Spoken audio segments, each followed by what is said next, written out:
All right, shall we? Yeah, everyone good? Okay, let's start. People might trickle in and we're going to make this available as well for people to access after the fact. So I'll start us off with a good evening and a hello. I am Christine Vermondo. I'm the Director of Planning and Urban Development for the City of Portland. I want to thank everyone who is tuning in for taking the time to attend this virtual forum on our first wave Recode amendments on what is a gorgeous evening. We've had a number of in-person events in August on these proposed changes, and we're pleased to be able to offer a virtual forum as yet another way to access the project. I think tonight will be fun and informative and new, whether you attended an event in August or not, or have been following along with Recode over the last couple of years, or just tuning in. I want to just take a moment before we get into the presentation proper to just acknowledge that zoning code changes that we're going to talk about tonight, they're technical regulatory documents. They're not particularly fun or simple reading for most of us. I find them fun, but not everyone will. But all the details that we'll be discussing are in the drafts that we've released. Ultimately, cumulatively, they have big implications for the future of Portland, how it looks and feels, for sustainable growth, for the critical issue of housing for all, and a robust economy, and ultimately what it means to be a thriving and equitable place. So we're excited to share these proposed changes tonight, break them down in ways we hope you'll find accessible and compelling, answer questions where you have them, and really to hear from all of you. I want to welcome a couple of folks, introduce a couple of people here with us tonight. Chris Jeanette with Camiros. Camiros is the consulting firm we've been working closely with for a couple of years now. Chris will be leading tonight's presentation. I want to acknowledge Nell Donaldson, the Director of Special Projects for the City of Portland and this department. Also the Recode Project Manager, no small task. And Kevin Kraft, our Deputy Director for Planning and Urban Development as well. With that, I am excited to pass it off to Chris to kick it off and looking forward to tonight's discussion. Excellent. Thanks, Christine. Assuming that you guys can hear me and that everyone else can. Great. So thanks to everyone again, as Christine said, for joining us tonight. Really excited to share some more information about Recode Portland, the first wave of changes, and to get some feedback, to take your comments and questions on some of the specific changes that we're going to get into tonight. Let's see. But first things first, what are we going to be doing tonight? We're going to firstly be talking about some of the feedback that we received at the public open houses we held for the middle of August on I think it was the 15th and the 16th, or the 16th and the 17th perhaps, and then go from there and walk through changes to specific zones. We've developed a couple new tools that we think are going to be pretty effective for helping folks to understand exactly what's changing. So we're going to do some walkthroughs. To note, there are going to be opportunities to comment virtually, ask questions and answers following the discussion of each one of these groups of zones. So the first thing is the public open houses. So we held 3 public open houses in August over the course of a couple nights. And we had about 100 attendees at those events. That's just the folks that signed in. You always get people that are sneaky, miss the sign-in table.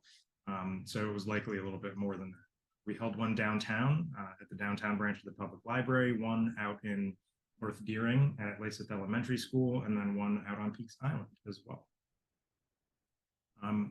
Just a kind of snapshot of some of the feedback that we heard at those meetings, likes and concerns that were brought to our attention. People generally seem to like and support the idea of transit-oriented development zones, as well as changes that we've proposed to the R1 and R2 zones that we'll talk about a little bit further on in the presentation. Generally, there was support for the expansion of housing types, including things like cottage courts, and for the expansion of neighborhood commercial uses, things like the neighborhood non-residential reuse that we've introduced into the draft code. New uses like market gardens were pretty well supported in our meetings as well. And the small island lot provisions that we developed for Peaks, wherein older lots or lots that don't currently meet the larger lot standards can be considered small island lots. We'll get into that as well. There was, I would say, broad support for the updated height and dimensional controls for a number of the zones within the code, as well as for our effort that went into consolidating terms, consolidating uses, redefining things, making sure that everything was clear and concise in this updated code, as well as a lot of support for the approach to temporary uses that we're taking.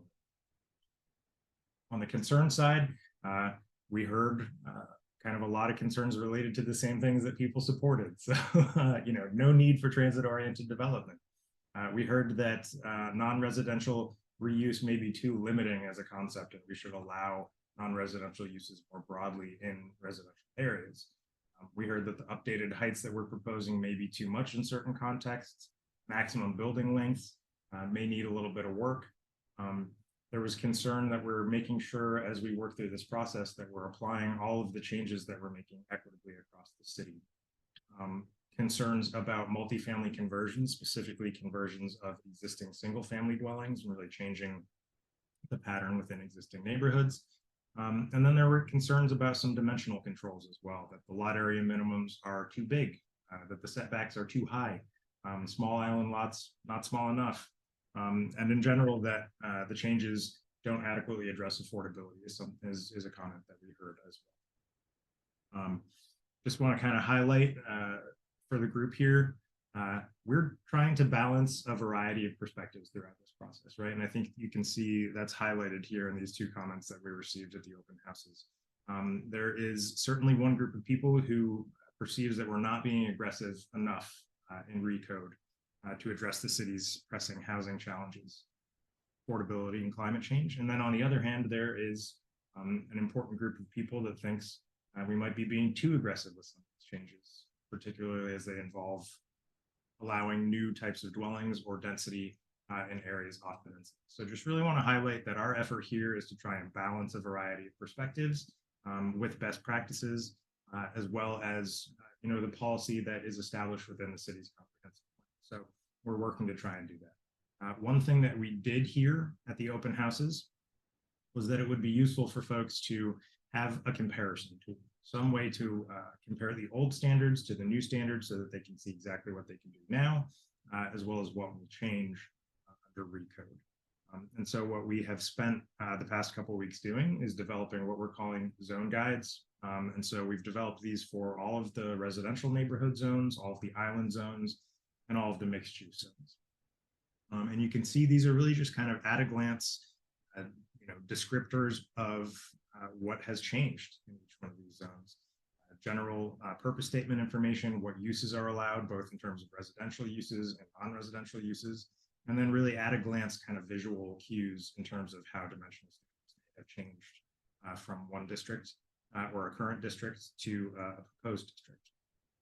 And we're going to use these to walk through and really illustrate a number of the changes. So the walkthrough that we're going to do is going to focus on those three categories of zones: the residential zones, the island zones, and mixed use zones. Those were the three categories that we heard about the most during the public open houses that we held last month in August. And so we thought it would be a worthwhile exercise to really help people understand exactly what's changing on a zone-to-zone basis. Comments and questions about other zones or other parts of Recode obviously are still fair game. We're still listening, and we'd encourage you to submit your comments and questions. You can do that at recodeportland.me or via email. I think it's recodeportland@portlandmaine.gov. Or ask us your questions tonight. If we're not able to get to them, we're going to take everything that we can't get to and address it on the website at a later. So specifically, starting with the residential zones. We have updated the residential zones to allow more housing. Every zone in the code now allows at least a two-family dwelling, and most of the zones allow significantly more. These changes are really seeking to increase housing opportunities across the city, while acknowledging that not all parts of the city are the same, right? Nor should they be. So While we're asking the city as a whole to kind of step up and accept a little bit more density and allow a little bit more housing to occur, we also acknowledge that there are a variety of character areas throughout the city. There are infrastructural considerations, there's access to transportation, there are all kinds of considerations in addition to sort of existing pattern and character that make certain areas within the city of Portland able to approve and increase density more in alignment with the vision of the city's company. So in alignment with that, really the greatest opportunities for increased housing in Recode have been focused in the areas that are most able to support the added. So these are areas that are proximate to things like public transportation, density of jobs, as well as access to goods and services. To note, additional significant opportunities for housing production have been added to the mixed use zones as well. So if we're looking at opportunities to create additional housing throughout the city, the residential zones are really just one piece of the puzzle. I want to point that out. We'll be going through some of the changes to the mixed use zones later on as well. So one last note, you can see it in the bottom right-hand corner. You know, we said every residential zone now allows at least a 2-family dwelling. Some allow significantly more. All of the residential zones, in addition to those principal uses, are still allowed 2 accessory. So one of the big changes that we've made is the introduction of a couple new housing types. And specifically, I want to talk about 3-family and 4-family. And these have been added to the code with the express idea of helping to move the needle on middle density housing types. So why is it useful to kind of pull these out and identify them specifically apart from what was previously considered multifamily? It allows us to introduce these in more areas of the city more broadly, right? So previously, if I wanted to build a 3-unit building in a lot of areas of the city, that would be considered multifamily. Multifamily could be anything from 3 units to 30 units to 300 units. So pulling out specific uses that we want to see really builds in a level of predictability in the neighborhood context so that someone can say, you know, I'm okay with a 3-family or a 4-family dwelling. I might actually enjoy having one of those, but it's the 30-unit building that I'm not so sure about. And so it takes that unpredictability of a use that's like just multifamily, and it builds in that level of predictability that lets us really build in these types of middle density uses in more places throughout the city. Also want to point out that these are things that are already here in Portland, right? 2-family, 3-family, 4-family dwellings are part of the pattern of the city, part of the way that Portland evolved and developed. You can see them in nearly every part of the city.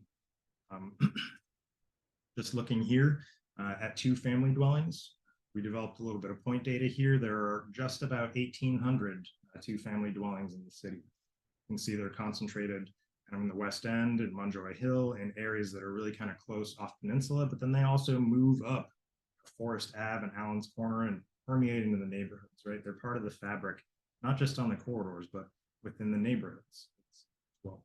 Same thing with 3- and 4-family dwellings. There are currently a little over 1,300 of those in the city, likely in various states of conformance and non-conformance, depending on where they're located. So allowing these more broadly is going to allow them to really come back into conformance, be improved, allow new ones to be developed over time, and hopefully expand as well. So just looking at the combination of the 2 of these, you know, the 2, 3, and 4-family dwellings, you can see that these are really kind of a prevalent building form in Portland's neighborhoods. Here's an example of what some of these look like on the ground, right? I would challenge anybody on the call to be able to identify exactly how many units are in each one. I think it would be pretty tough, you know? They really do blend in with the neighborhood context. They could be a little bit more modern style building. They could be more traditional, kind of the Portland vernacular. But I would bet that, you know, not a lot of people would assume that these 7 buildings actually contain 21 dwelling units. They're really a combination of 2, 3, and 4-unit buildings. We thought about structuring this as a quiz, but we couldn't think of a good prize if someone were to get the answer right. The point is that these really are part of the fabric of the city. They blend in, they build in that gentle density that we want to see, that middle density that we want to see in more parts of the city, and that we just want to allow more broadly moving forward as part of the city's package of housing solutions.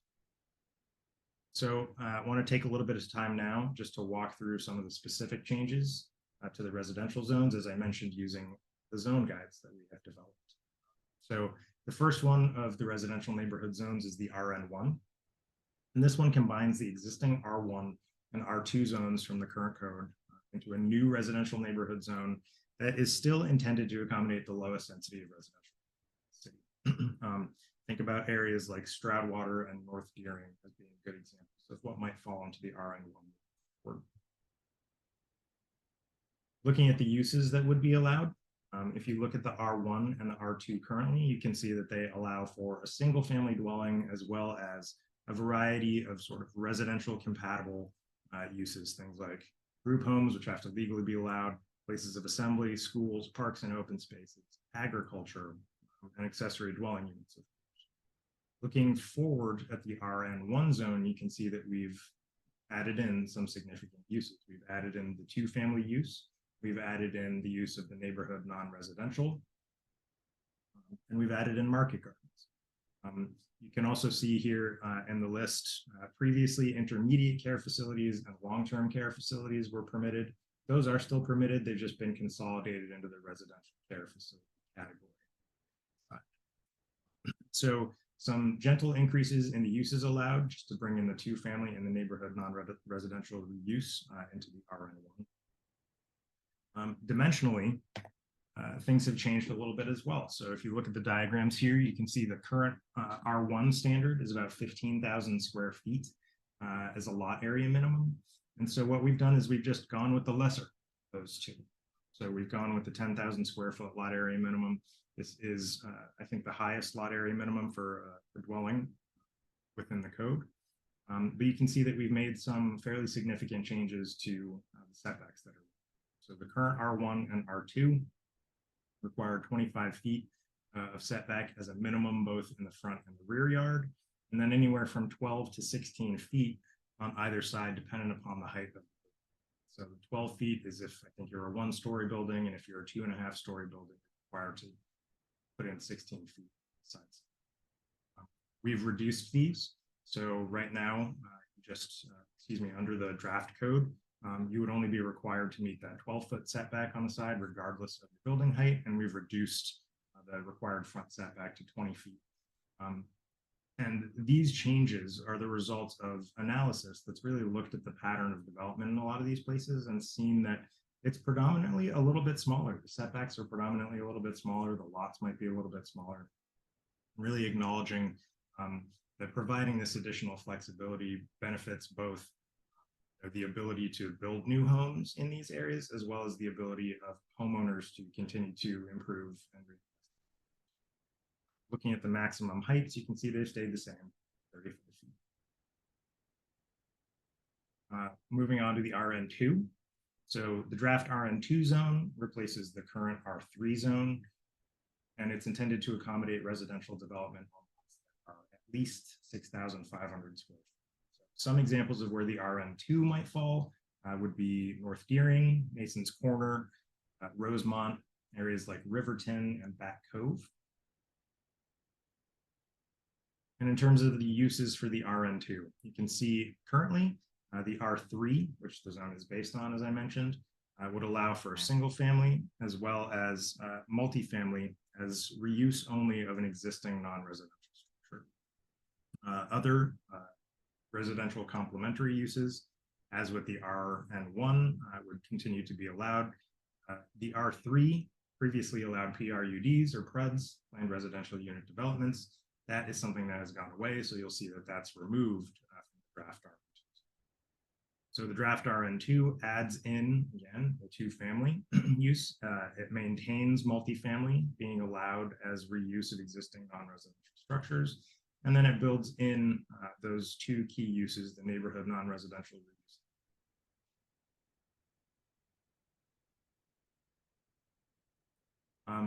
How have dimensional standards been changed for the RN2? So currently the R3 requires 6,500 square feet. Our analysis said that a lot of lots were generally conforming. So we maintained the 6,500 square feet. We did significantly alter required setbacks for the RN2, however.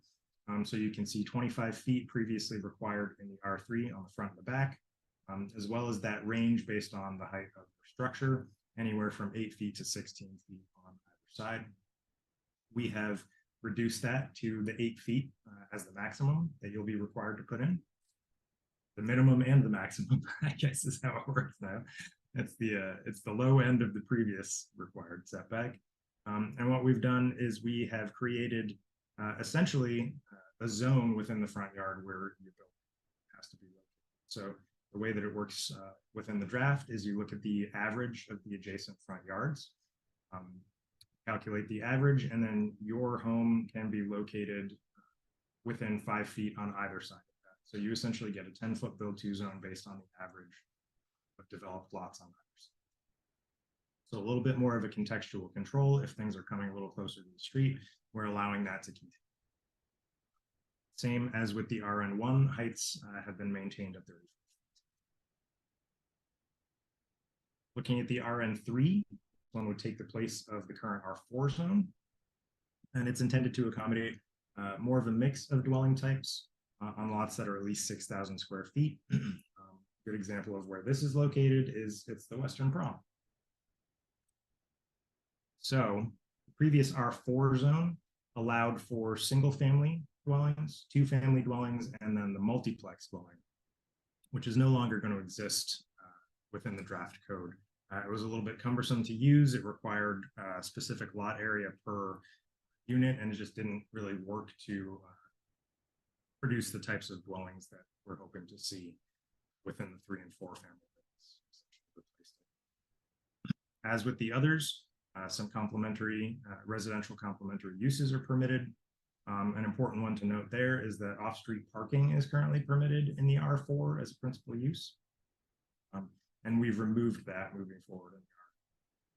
We have added the 3-family and the 4-family, as well as added multifamily to what would be permitted in the R. And in addition, again, the neighborhood non-residential use and the market garden.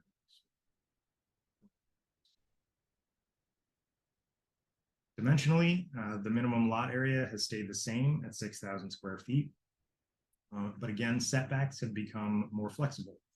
So as opposed to the current R4, which again wants 25 feet in the front and the back, and 10 to 16 on either side, we've gone with an 8-foot side setback on either side, 20 feet required as the rear setback, and then the average of adjacent yards plus or minus 5 feet. So again, sort of that 10-foot zone in the front that's a contextual. So you can see how it really is opening up a lot more of these lots, creating a little bit more buildable area and flexibility for people that might want to expand their homes, that might want to add on, they might want to continue to reinvest.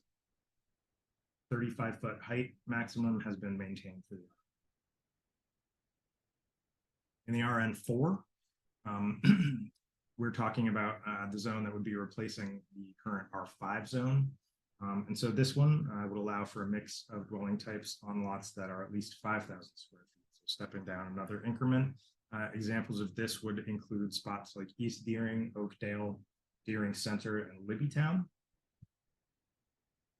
And in terms of the uses, so currently the R5 allows for single-family, two-family, multifamily, again, as reuse of existing non-residential structures only, and then that multiplex use. You can see other things that are included in the uses that are allowed within the R5 are again, PREDs, that off-street parking use, lodging houses are permitted in there, hospitals are permitted in there. And we wanted to kind of really tailor the uses moving forward to what's appropriate to what's really going to get us sort of that character that we want within the. So what we've done is we've added the 3-family and 4-family, so those can happen by right now. Multifamily as reuse has been retained. We've added in the neighborhood non-residential reuse in the market garden, and we have eliminated PREDs, we've eliminated off-street parking, we've eliminated lodging houses. Dimensionally, what we've done is take down the R5 standard. Currently 6,000 square feet. We knocked that down by about 5,000 square feet in the RN4. And similarly to the other zones, we've adjusted some of the setbacks. So previously 8 to 14 feet was required on either side of an R5 lot, 20 feet in the front and 20 feet in the rear. We have moved to an 8-foot side setback, similar to the other ones that I've just talked about, and that contextual control in the front based on the depth of adjacent. Maintaining a 20-foot rear setback. Again, as within the first three that we've talked about, the height remains the same at 35 feet. So the RN5 is designed to replace the R6 zone. It's really intended to accommodate a range of residential development within the city. So examples of where you'd find the RN5 moving forward might be Munjoy Hill, areas of Parkside, or the West End. And from a use perspective, the R6 zone currently allows single family, two family, and multifamily. Moving forward, we would propose that it would allow single family, two family, three family, four family, townhouse, and multifamily to really fill out that spectrum of housing possibilities in these areas of town. Again, also adding the neighborhood non-residential use and the market garden, and then pulling out those uses that don't necessarily fit within that neighborhood context, things like the off-street parking, things like the hospitals, have been pulled out from permitted uses. In terms of the dimensional standards, the lot area of the R6 has been maintained. So 2,000 square feet is all that's required here. And we have generally kept the setbacks pretty similar as well, 5 feet on either side, as well as 10 feet in the rear. Instead of requiring that minimum of 5 feet in the front, however, we have gone with the contextual control that allows you that 10-foot area to place your house. The current R6, here's where the heights start to go. Current R6 allows for 45 feet in height. And what we've proposed in the RN5 is for 1 to 2 unit buildings, so single family homes and 2 family homes, to be limited to 35 feet.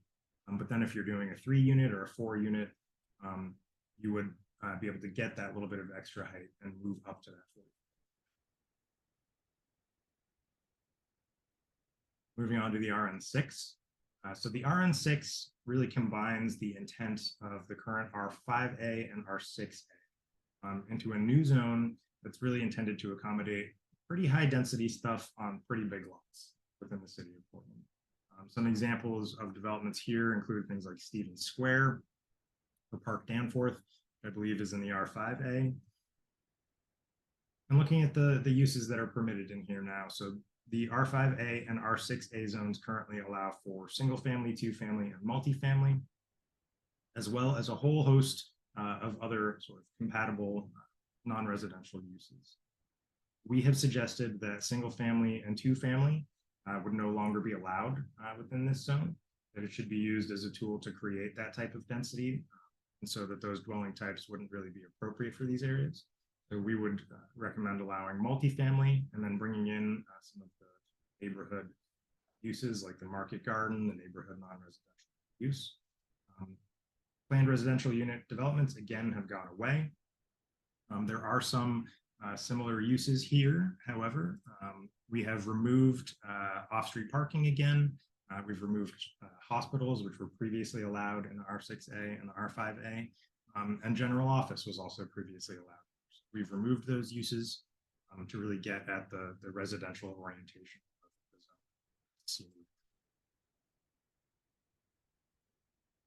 From a dimensional perspective, the current R6A requires 4 acres to get started. And the R5A requires only 6,000 square feet, but it has a 2-acre maximum.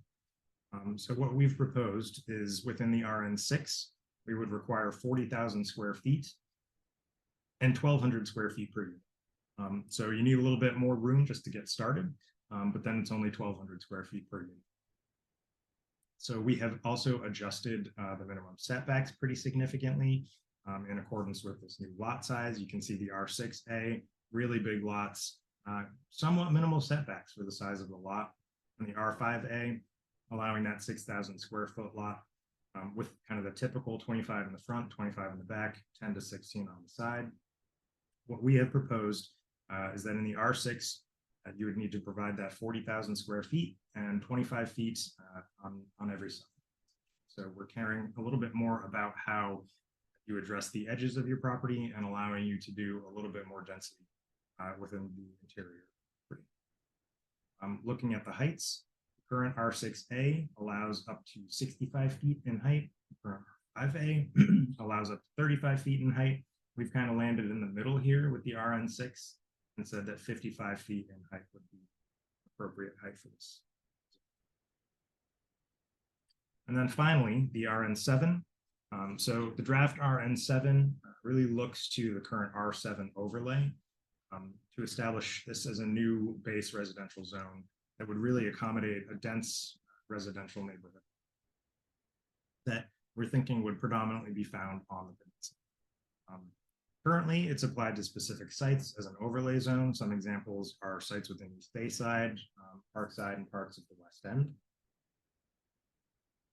And moving forward, again, you can see currently allowed, it's really the uses from the R6, single family, two family, and multifamily. Our proposal is to take single family and two family out as we're really trying to build density into this zone, allow townhouse, multifamily, market gardens, and neighborhood non-residential. As with some of the others, we have removed some uses. Hospitals, general offices, off-street parking would no longer be allowed.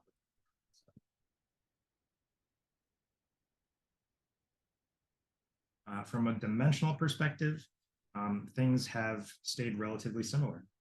So the current R7 overlay requires 435 square feet per unit. What we have done is said if you want to do townhouse development in here, 1,200 square feet per unit would work. Otherwise, if you want to do multifamily development, we'll stay with the 435 square feet per unit. Setbacks have remained the same. They were minimal previously, and we've left them as they were. We have taken the height from 50 feet, which was permitted in the previous R7 or in the current R7, and we're proposing that 65 feet would be more appropriate for this zone. So at this point, we're going to open it up to comments and questions specific to kind of everything that I've just gone through with the residential zones. Thank everyone for their patience and sticking with that.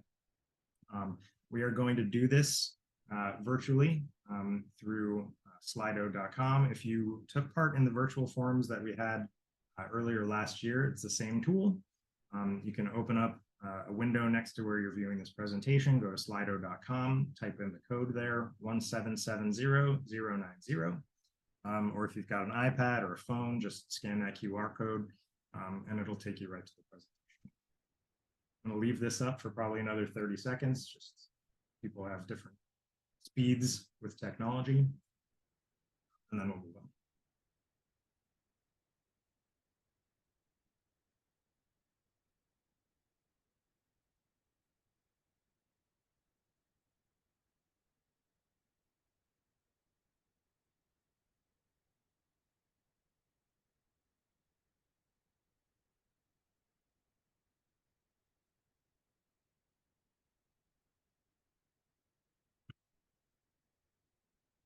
Okay, what do you think? Is that enough time?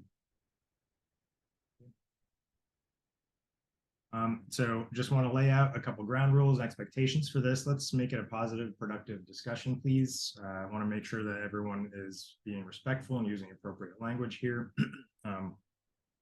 Again, if we don't have time to answer all of the questions during the session, or if we don't get to yours, we'll compile and add comments and responses to the website, which you'll be able to find later on at recodeportland.me. So looks like we've gotten a couple. This is great. Starting up at the top.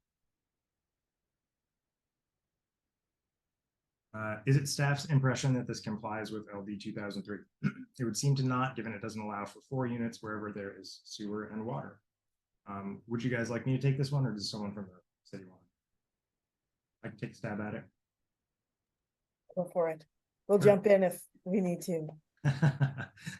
So in our discussions, and this is something that's still under review, the discussion really has been that LD 2003 is a great piece of legislation. However, it lacks a little bit of nuance that might make it a little bit easier to apply to a community. There are parts of Portland that allow obviously much more density than LD 2003 is asking for kind of across the board. But there are also parts of Portland, while they're part of the city, might not necessarily be ready for that type of density. Given that it's the biggest city in Maine, there's kind of an impulse to consider all of it the growth area.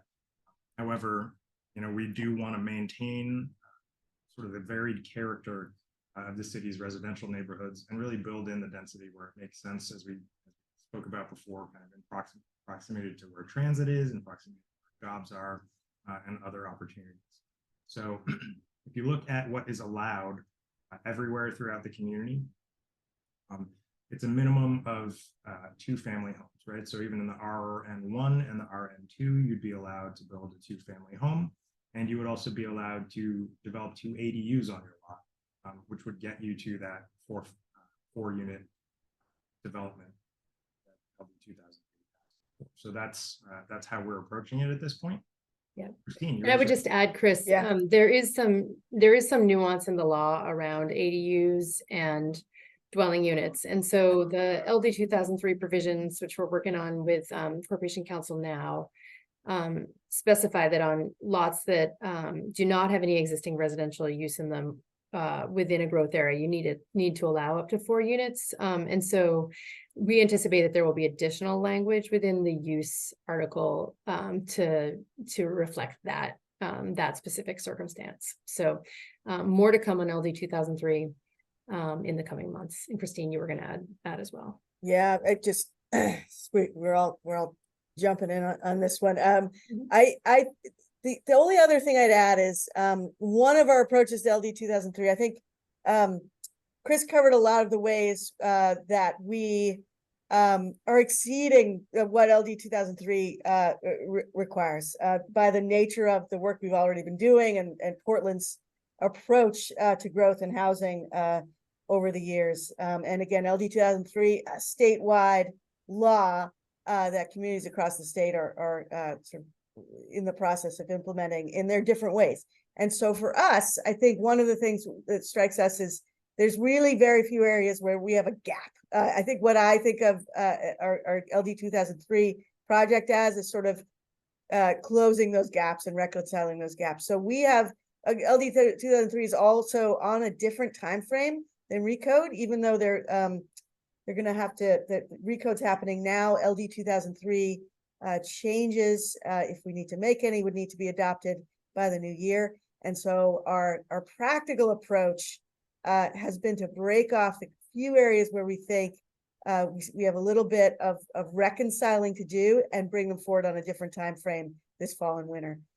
So mostly we think we're there plus on LD 2003 on a couple of questions like number of units per, on vacant lots in growth areas, which this question directly addresses. We're gonna break off and address separately, adopt it into our code, and then kind of continue on with the bigger Recode initiative of what are ultimately much more ambitious changes than LD 2003 contemplates as a statewide law. But so as Nell said, more to come. But we're handling it. We've sort of broken it off to run it through the public process on a faster track, and ultimately those streams will converge. Okay. So the next one, can you explain existing non-residential structures only and the reasoning behind it in certain zones? I think this is in reference to multifamily as conversion of existing non-residential structures only. And this is something that came out of the city's current code that we have carried over. And the reasoning behind it is really to allow multifamily in certain zones without really allowing multifamily to proliferate in certain zones, right? So there may be existing structures. They could be schools, churches, a variety of structures that are located in those neighborhood contexts that are really ripe for reuse as multifamily. So as opposed to encouraging new construction of multifamily buildings in those types of areas, it's seen as really kind of an encouragement for those to be reused as multifamily while also sort of limiting that's a hard word, the proliferation of multifamily within certain. Anybody want to add anything there? No? All right. Are all the setback adjustments based on analysis of existing development patterns? Yes. We've done a lot of analysis of existing development patterns and discussions with staff as we were reviewing the standards. We've also been running some testing on just some sample lots to see if these work and if they match the pattern. So yeah, all the adjustments are based on data. What kind of zone would apply to a large cruise ship housing complex? I think I'm going to direct this one to city staff. I'm not sure I know what a large cruise ship housing complex is. A large, well, you know, we have waterfront zones that would affect uses in those zones, including working waterfront and maritime uses. So it's a little bit, it's kind of an interesting question in the sense that the boat itself would be is on the water, and so we don't the code doesn't itself talk about what can happen on all those boats, but it does address what sort of boats and what sort of uses lands and how they and where the sort of land meets the water. So there is no housing permitted in our waterfront zones. But we've not had at this point a proposal for a residential ship. I think that's sort of something we'd have to work through on from a zoning perspective. But I'd say at least the spirit and the letter of our waterfront zones, as far as land, the land side, would say no residential uses. I think that's probably enough for that one. Will RN7 be on a site-by-site basis, or is there a new map showing RN7 as its own zone? That's a great question. There is currently no new map at this point. What we're trying to do now is really nail down the series of tools that we're going to be using in the form of the zones, and then really start taking a deep dive into them. I think that it's going to be a conversation in terms of where logically it might make sense for this zone to just appear on the map as a base zone. The city might not be ready for this to appear on the map as a base zone right away. And there were probably going to be a lot of discussions related to existing land use policy, future land use policy that's within the comprehensive plan in terms of where this might be. I think that's a long way of saying, well, you haven't decided yet. Could you please go over what changes are proposed for the IR2, IR1, and IB zones on Peaks Island? Happy to. That's actually the next thing we're going to be talking about. So how are the narrower setbacks compatible with complete streets? I had replied to this asking for a little bit more detail because I'm not entirely sure what the question is getting at. Can you? I would just, yeah, and I'm happy to jump in on that one. I guess I would say the idea is we're talking about setbacks on private property. And so obviously there would still be plenty of room within the public right of way for sidewalks and alternative modes. So again, I think the setbacks shouldn't have any implications in terms of what we can do within the right of way to make sure that our streets are complete. Yeah, and in fact, yeah, go ahead. Yeah. Yeah, I would say that reducing the setbacks actually encourages, right.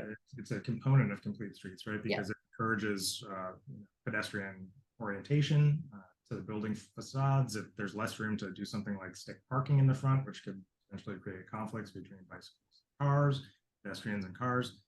So narrower setbacks in general are kind of an urban concept that is seen to support complete streets concepts.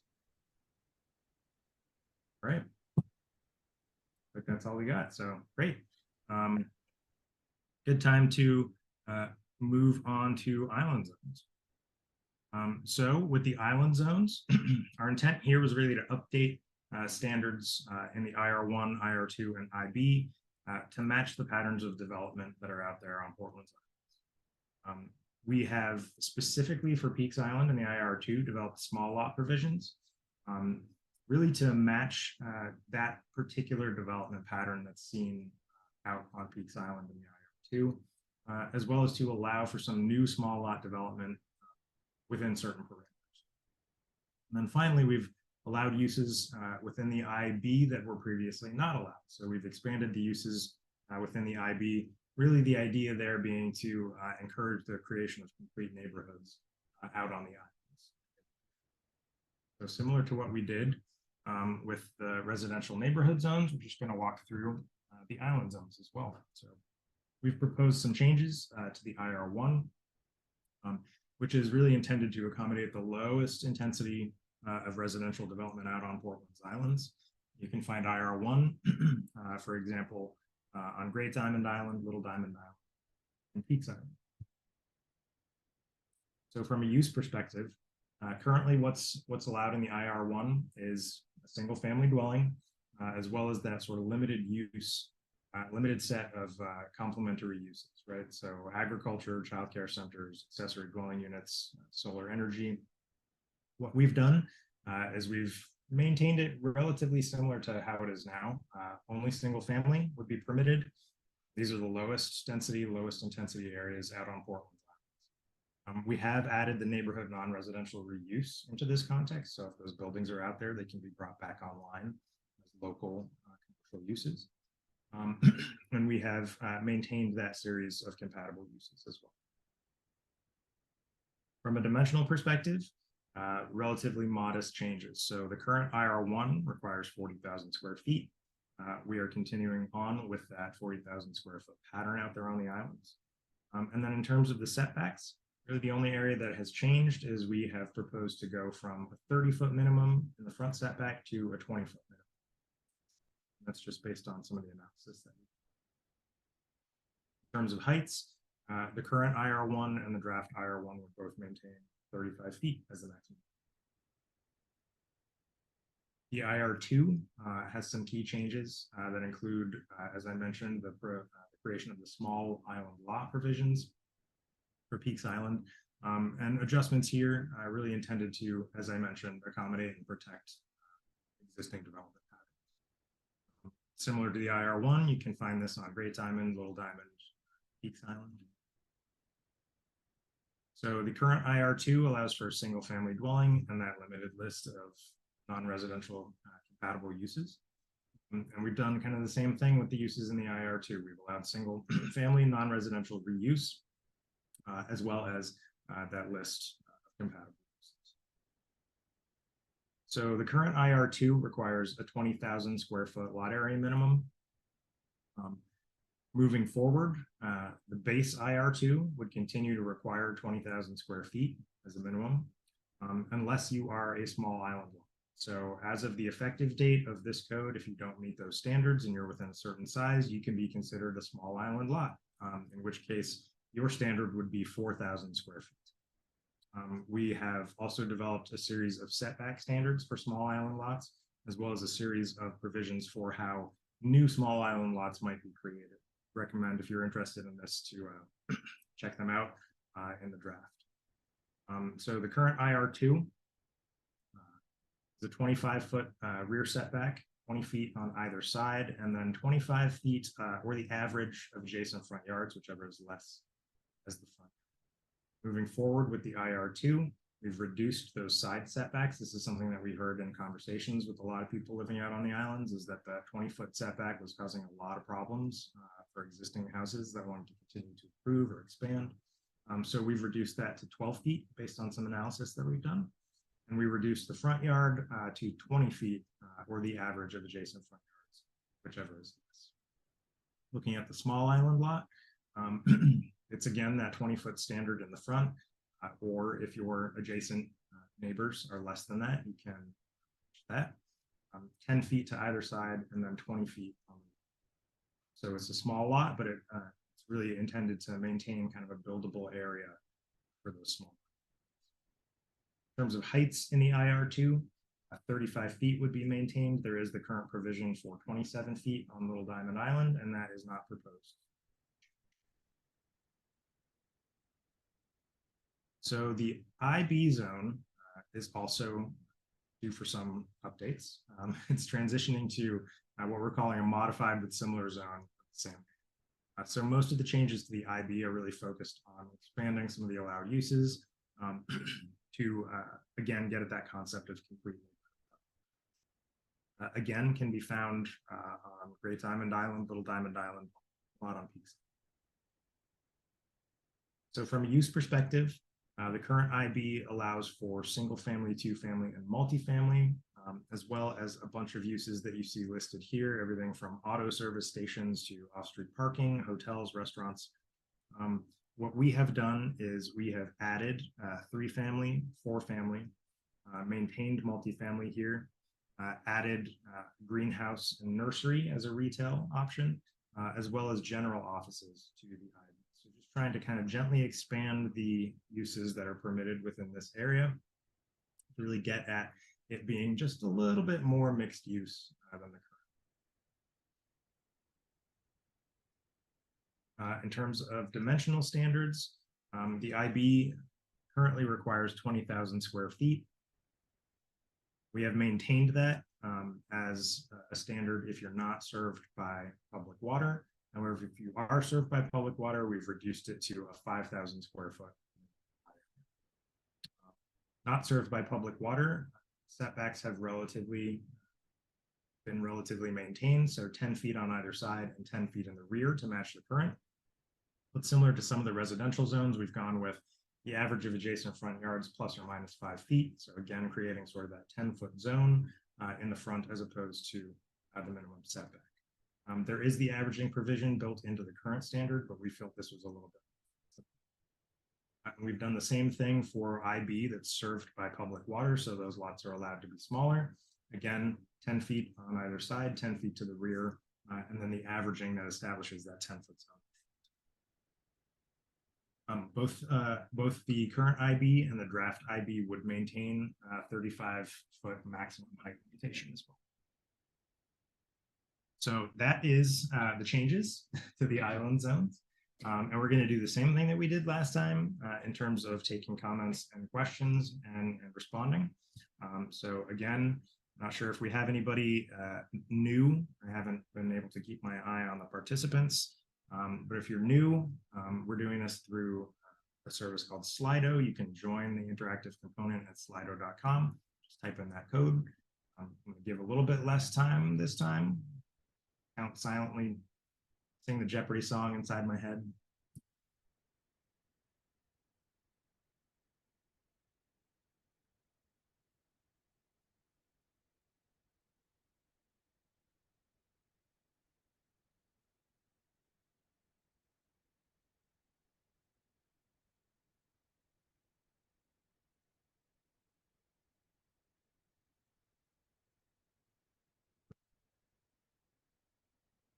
So again, same ground rules apply, and hopefully we'll be able to get to all the questions again. That was great. But if we don't, we will definitely get to them. So it looks like we've got a couple. The first one here from Wendy, following up on non-residential reuse. Does that mean an old single-family structure cannot be torn down and the site redeveloped as multifamily or 3 to 4 units?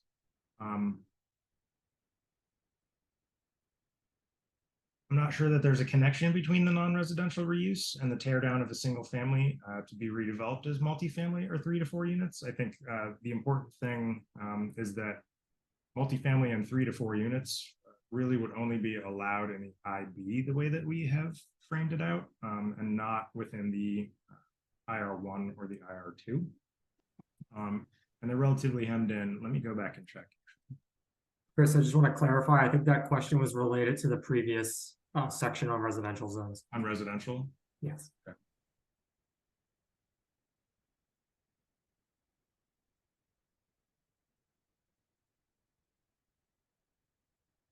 Oh, okay. So we're thinking this is reuse of existing non-residential as multifamily. Okay, sorry. I just spent a lot of time talking about the neighborhood non-residential reuse, so it wasn't ringing that bell. Yes, So that means in those contexts where multifamily is only allowed as reuse of an existing non-residential structure, you couldn't tear down an existing residential structure and build a new multifamily. Multifamily would only be permitted as a reuse of an existing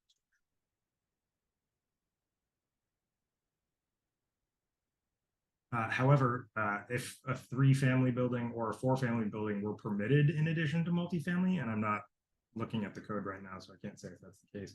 If that were a permitted use, that would be allowed to be constructed.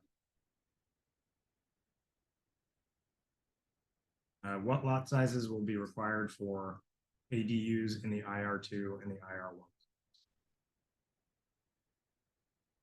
Anybody on staff want to jump in here? Got that on the top of your head? I think the simple answer is, whatever the lot size is, in the zone, there aren't special ADU lot sizes. And in fact, LD 2003 prohibits differing lot size or density requirements for ADUs, and so the underlying lot size provisions, of the base zone apply. I will say I'm looking for the ADU provisions right now, and we do allow ADUs on any lawfully non-conforming lots with legal residential use. So even if you're on a non-conforming lot, you can do an ADU as long as you have a legally established residential use. And there were in the code higher lot area requirements in the IR1 and the IR2, but those will be eliminated again to comply with LD 2003.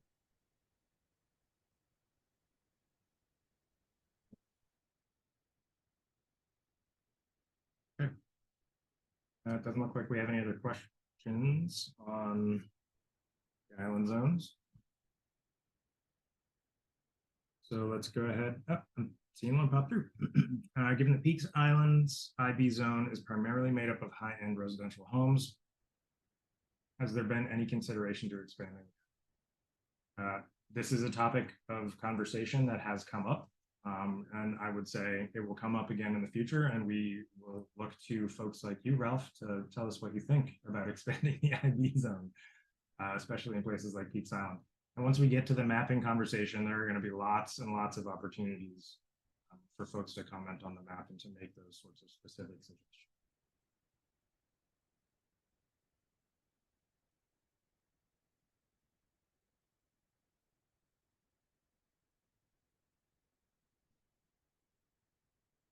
And maybe give it another minute in case any other last island questions pop in, and then we'll move on to the mixed use zones.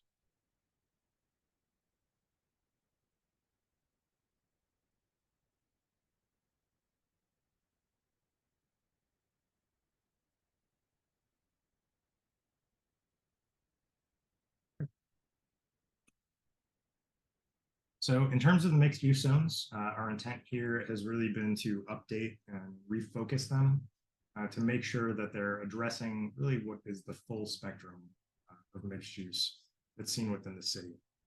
Really to fit the needs of the city, as well as to kind of maintain clarity and simplicity in the purpose and the application of these zones. A lot of that had to do with the consolidation of a number of them, the subzones that existed with some of the within some of these, the B2C, the B3B, the B3C. We've really tried to clean that up to add simplicity and clarity to the purpose and intent. We've also tried to encourage housing development throughout the mixed use zones, particularly as they align with key nodes and corridors.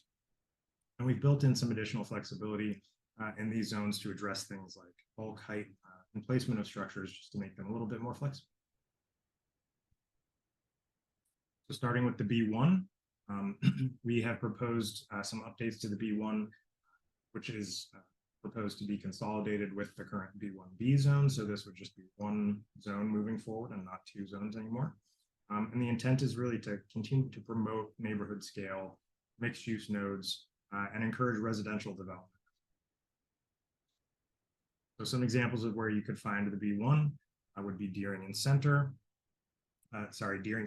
Ocean and Washington, where Monty's is, which I have yet to visit, but should. Congress Street and Munjoy Hill, and then the intersection of Pine and Brackett on the west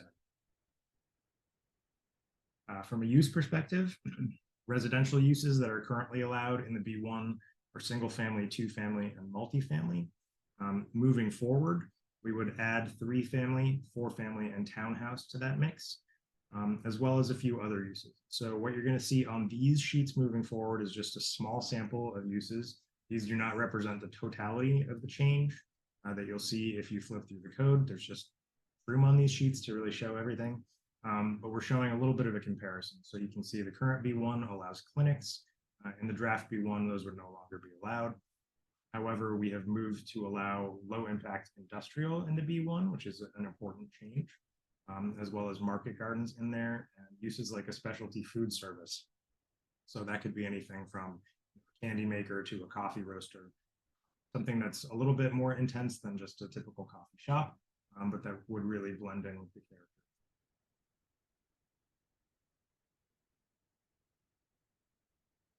In terms of dimensional standards for the B1, lot area and frontage, the current B1 required specific lot areas for a variety of different uses. You can see them listed here: school at 20,000 square feet, place of assembly at 10,000 square feet.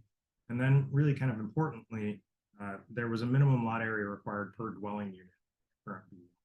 435 square feet if you were located on the peninsula, or 1,000 square feet if you were not on the peninsula. That would no longer be a requirement within the draft. We have removed the lot area per dwelling unit requirements from the draft B1. The street frontage minimum would stay the same as it is currently at 20 feet. Looking at setbacks, the front setback in the current B1 was 10-foot maximum, or the average front yard depth of the nearest developed lot, less than 10 feet. We have moved just to a simpler standard. It's a 0 to 5 foot build to zone. So you'll start to see build to zones emerging as we talk through the rest of mixed use zones here. And a build to zone is just an area within which the front of that building has to be located. So it's just a little bit simpler, a little bit clearer. Rear setback and the side setback have stayed the same. You don't have to have one, except you have to have a modest one if you're abutting a residential. 10 feet in the back or 5 feet in the side. In terms of heights, within the current B1, there were less of standards, I would say, 45 feet and less 50 feet. If you're along Congress Street, you have commercial on the ground floor and residential above. And then off peninsula would be 35 feet. What we've done is we've just simplified that and said the B1 is the B1, and the standard for height in the B1 is a 50-foot height maximum. So just a couple little diagrams here attempting to illustrate what some of these changes might manifest as. So you can see here on the left, the current B1, this is based on off peninsula standards. It's a little bit bigger lot because that minimum lot area is based upon the number of dwelling units that are going to be located in that building.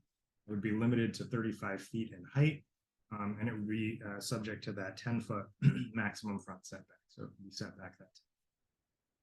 Under the draft standards, building can get a little bit taller, up to 50 feet, can move a little bit closer to the street, can be on a little bit smaller lot. It is subject to a height step back requirement when abutting a residential zone. So you're not going to get that full 50-foot height. You're going to step it down a little bit if you're within a certain distance of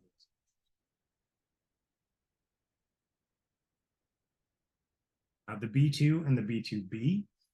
So these have been updated as well, including consolidation of these with the current B2C zone, updates to the permitted uses in here, as well as updates to some of the dimensional standards. So some examples of where you'll find the B2 could be Outer Forest Ave, or the gates, so North Gate on Auburn Street, or West Gate on Congress Street. And some examples of the B2B would be Inner Forest, Inner Washington, and the West End Street. Residential uses currently allowed are single family, two family, and multifamily. Similar to the B1, we would propose to add 3 and 4 family and townhouse into that spectrum so they get the full spectrum. Adding in market gardens as a permitted use, adding in specialty food services as a permitted use. You can see that warehousing and distribution was previously allowed conditionally in the B2, and we have removed that moving forward from the B2. So warehousing would not.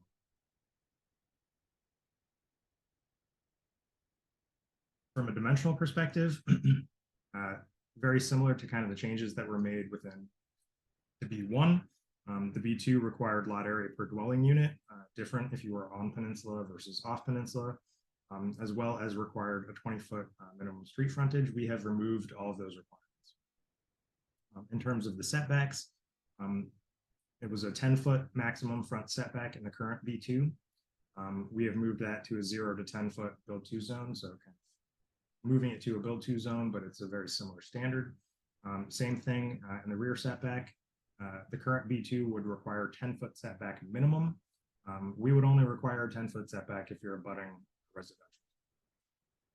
Similarly on the side, currently none would be required. And in the draft B2, none would be required except 5-foot setback if you're abutting. In terms of the structure height, again, a little bit complex in the current B2 zones. So 45 feet or 50 if you've got a commercial first floor, or 65 feet in the B2 and B2C on lots that are bigger than 5 acres. If you increase your side and rear setbacks 1 foot for each foot of height over 45 feet. What we've done is we have really simplified this and just 65 feet, or as shown on the Portland height map. And that's something that we're going to be talking about on a subsequent slide is the Portland height map. With the exception that any portion of the structure located within 25 feet of an RN1, RN2, RN3, or RN4 would be limited to a 50. So if you're directly abutting within 50 feet, within 25 feet of any one of those zones, you're limited to 50 for that portion of the structure. So you can kind of see how this would work here. The current B2 off peninsula, 10-foot maximum front setback, 45-foot maximum height. That building was located right up against the side lot line because side setback is required. The minimum lot area would be based upon the number of dwelling units, so it's on a slightly bigger lot, even though it is not as tall, and a 10-foot minimum rear setback. So moving forward, the draft B2 and B2B, there would be no minimum lot area required. You'd be subject to a 0 to 10-foot build to zone. You'd come all the way up to the street if you wanted to. That's 65-foot maximum height. 5-foot setback, only applicable if you're abutting residential. 10 feet in the rear, only applicable if you're abutting residential. And then showing kind of here the step back that would be required if this abutting lot was a residential. Looking at the B3, so the draft B3 consolidates all of the previous B3s, so the B3, the B3B, and the B3C, as well as the B7, into a new mixed-use zone that really serves all of downtown. It's really simplifying the current approach to how downtown is regulated and really seeks to encourage new development in the B3 in line with the city's vision for downtown. So examples of where the B3 could be found would be downtown and Bayside. In terms of residential uses, uses allowed within those zones currently were single family, 2-family, and multifamily. We have bumped that up, removed single family and 2-family as permitted uses. Those really aren't appropriate for a downtown context. And so instead you can do it 3- and 4-family buildings, townhouses, or multifamily within the new B. In terms of non-residential uses, you can see, again, we've added market gardens. Low impact industrial would be permitted as opposed to conditional, and warehousing and distribution would be removed from the mix in there. And we would again allow things like the specialty food service to come. And dimensionally, the draft B3 is not subject to any kind of lot area or street frontage standards. Currently, the B3 was subject to a 15-foot street frontage standard. We have removed that. In terms of setbacks, we've moved to a 0 to 5-foot build-to zone. Previously, it was a 5-foot max for the B3 or 10-foot max for the B7. Rear and side, they weren't required before, and they would not be required with the draft. And kind of importantly here, you can see draft B3, it says, see City of Portland height map. Current B3 and the B7 says, see downtown and Bayside height overlay. We've combined those into one map, so you don't have to look 2 places. So in terms of the B4, again, some important updates here, revolving around allowing new uses and some minor refinements to dimensional standards as well. Some examples of where you could find the B4 would be Warren Ave or Riverside Street. From a residential use perspective, none were allowed here previously. And so what we've done is we've allowed for 3 and 4 family in the B4, we've allowed for townhouses in the B4, and we've allowed for multifamily. So those are pretty important changes. No residential was allowed here previously. In terms of other uses, auto, boat, and related dealerships still allowed. We've allowed clinics, they were not allowed before. We've moved in market gardens again, specialty food service again, and this is one of the areas where warehousing and distribution continue to be permitted. So dimensionally, we have once again kind of simplified the way that everything is working in the B4. You can see that lot areas were previously determined based on the use, and there was a 60-foot street frontage. We've moved to just a straight 10,000 square foot minimum lot area in the B4. These are oftentimes bigger uses that don't have much of a problem meeting that 10,000 square foot standard. And we've also maintained that 60-foot street frontage. In terms of the setbacks, we have transitioned to the build-to zone. Instead of a 20-foot max, it's now a build-to zone. The rear setback, previously 20 feet was always required. Now 20 feet is only required if you're abutting a residential zone. And same thing on the side. Previously 10 feet was required. Now it's only required if you're abutting a residential zone. We have maintained the 65-foot height maximum from the current B4 into the draft. Again, just a couple little diagrams here. You can see these look pretty similar in terms of height, but as opposed to a 20-foot maximum front setback, you'd have the build-to zone, which really would function similarly. You wouldn't be subject to a 10-foot minimum side setback or to a 20-foot minimum rear setback unless you were abutting residential. So just a little bit more flexibility on this. Now moving on to the B5. So the B5 has been consolidated with the B5B in an attempt to really simplify the approach to regulation within these areas. That can be quite unique. So some examples of the B5 are West Commercial Street and Thompson's Point. In terms of the residential uses, previously permitted were single family, 2-family, and multifamily. Similar to what we've done in a couple of the other mixed use zones, we've determined that single family and 2-family aren't really dense enough for these areas. So 3-family, 4-family, and townhouse have been substituted in. Multifamily would still be permitted. Previously, auto service stations were allowed in the B5. Moving forward, they would not be allowed in the B5. Low impact industrial would move from a conditional use to a permitted use in here. You'd be allowed to do market gardens, you'd be allowed to do specialty food service, and you would no longer be allowed to do warehousing. They're really trying to move it toward a little bit more of an active mixed use. In terms of dimensional standards, not a whole lot of substantive change. There were previously no lot area or frontage standards. We've carried that forward. In terms of the setbacks, same thing.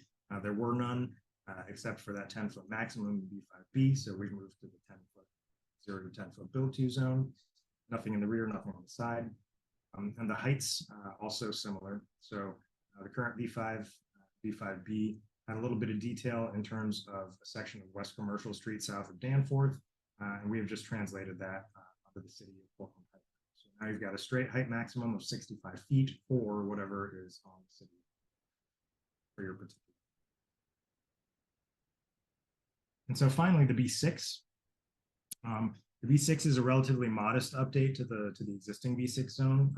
It's really focused on introducing some key new uses and making sure that we're providing flexibility as the eastern waterfront continues to develop.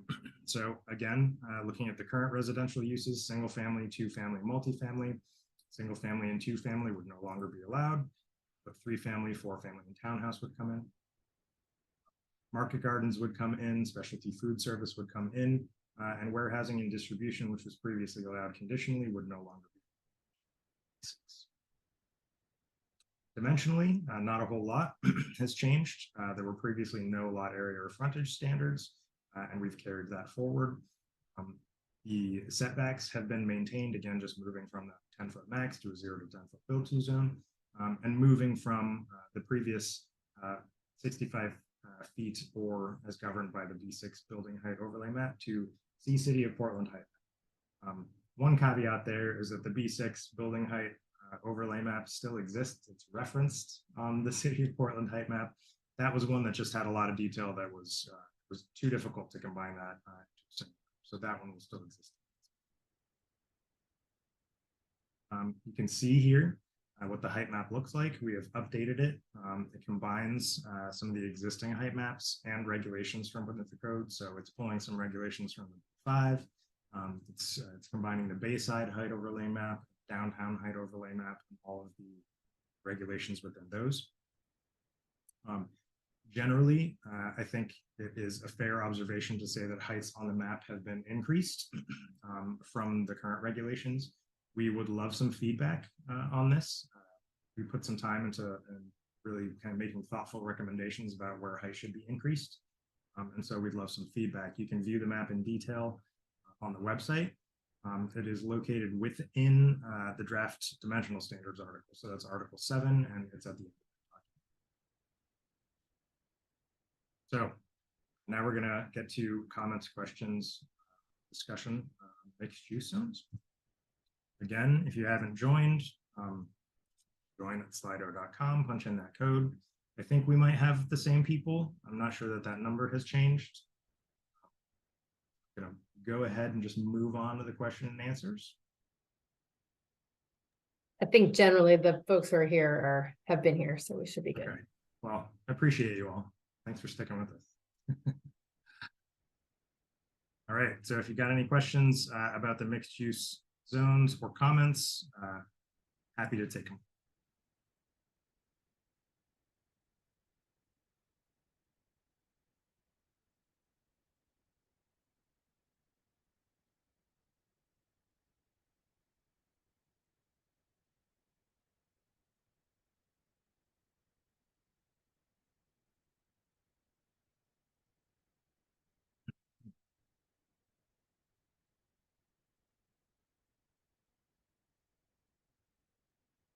Okay.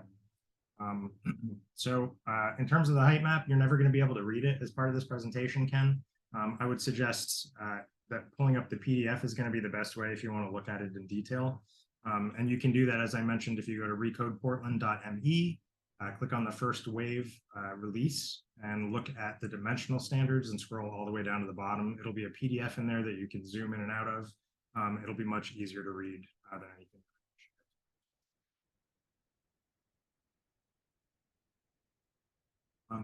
What is considered an adjacent residential zone? I just moved. Is an R zone across the street adjacent? So in terms of the way that those particular standards are applied, it would never apply in the front. So it would apply generally to the side or to the rear. And so across the street would generally not be considered an adjacent.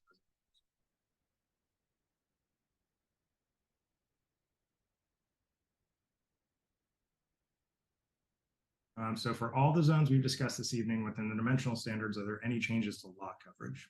And that is a fair question. And I think that there are.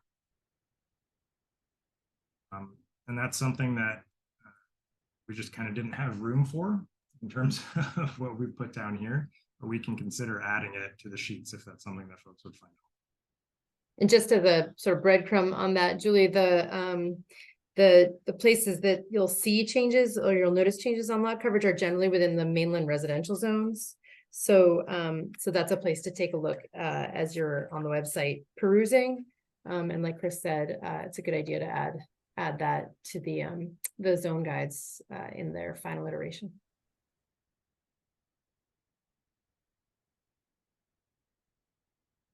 I'm scrolling because I want to be able to give a sample of an answer.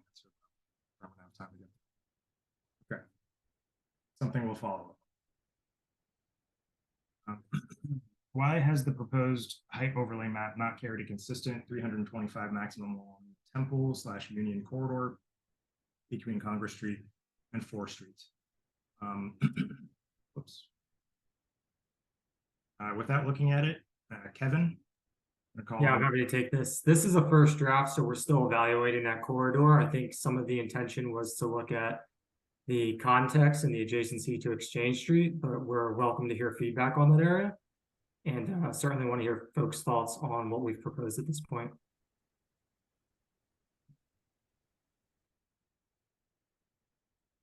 Wendy, yes, there are 2 TOD zones.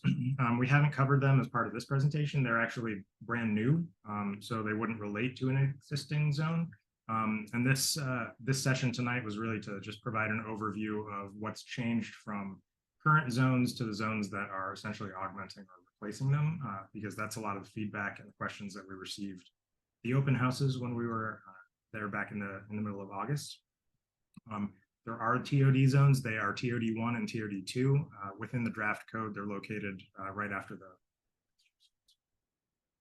And Chris, if you don't mind, if I could just add, I think it's also important that while we have 2 TOD zones, that our B zones are also transit-oriented development zones. They're just not categorized with the branding of TOD. So I think that's just important to point out.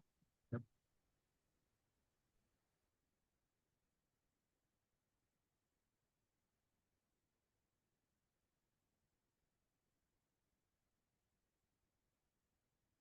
Okay. Anything else? We'll keep it open for a couple more minutes. We do have time.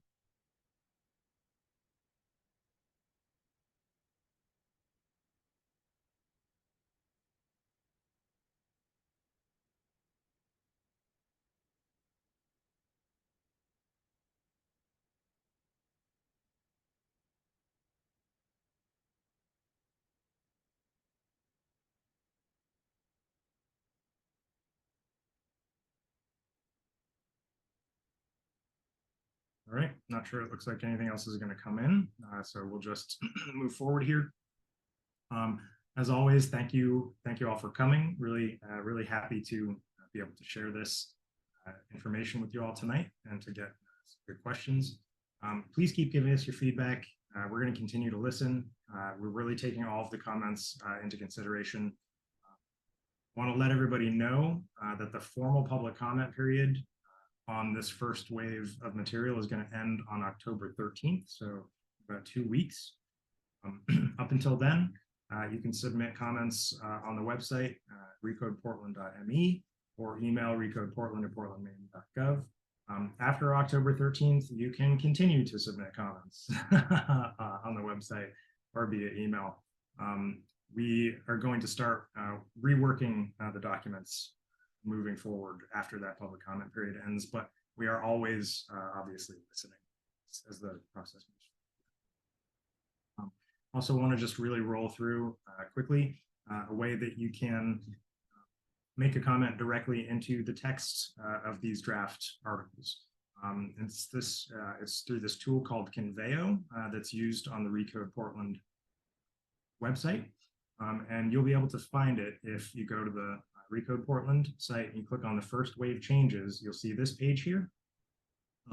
You can click here on read the drafts and comment directly here, which will take you to an actual little window here that will allow you to scroll through all of the content in the draft. You can see we've got some people that are making comments in here already.